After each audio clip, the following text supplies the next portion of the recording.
Hi, இன்றைக்கி என்னென்னு பார்க்கலாமா? உங்களுக்கு ஒரு கிச்சனுக்கு சூப்பரான 5 டிப்ஸ் சொல்ல போகிறேன்.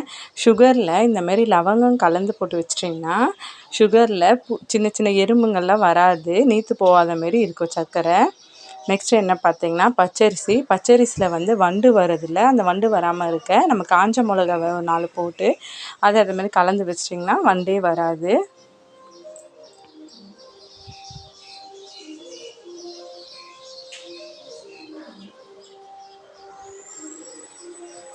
இன்னொரு டிப்ஸ் என்னென்னு பார்த்தீங்கன்னா, கோதுமை மாவுலேயும் வண்டு வராமல் இருக்க என்ன பண்ணலான்னா, சால்ட் உப்பு இருக்குல்ல, அதை கலந்து வச்சிட்டிங்கன்னா கோதுமை மாவுலேயும் வண்டு பிடிக்காது. கண்டிப்பாக நீங்களும் இதெல்லாம் பண்ணுங்கள்.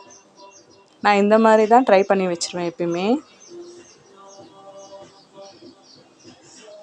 நெக்ஸ்ட்டு வந்து கல்லுப்பு வந்து நீத்து போன மாதிரி ஆகுது. என்ன ரீசன் பார்த்தீங்கன்னா, இப்போ நம்ம ஈரக்கையோடு அதில் கை வச்சோம்னா அந்த உப்பு வந்து நீத்து போயிடும். நீங்கள் இனிமேல் கல்லுப்பு யூஸ் பண்ணும்போது ஈரக்கை இல்லாமல் பார்த்துக்குங்க. நெக்ஸ்ட் வந்து இது வந்து வெள்ளி கிண்ணம் டம்ளர். இப்போ எப்படி கருப்பாக இருக்குது பாருங்கள். இதில் வந்து நம்ம விபூதி போட்டு நல்லா தேய்ச்சோம்னா அது நல்லா வெள்ளையாக இருக்கும். பாருங்கள், நான் தேய்ச்சிட்டு வந்துட்டேன். இப்போ எப்படி வெள்ளையாக இருக்குது பார்த்தீங்களா அந்த பவுலு? பாருங்கள். உங்களுக்கு பிடிச்சிருந்தா லைக் போடுங்க. பாய்.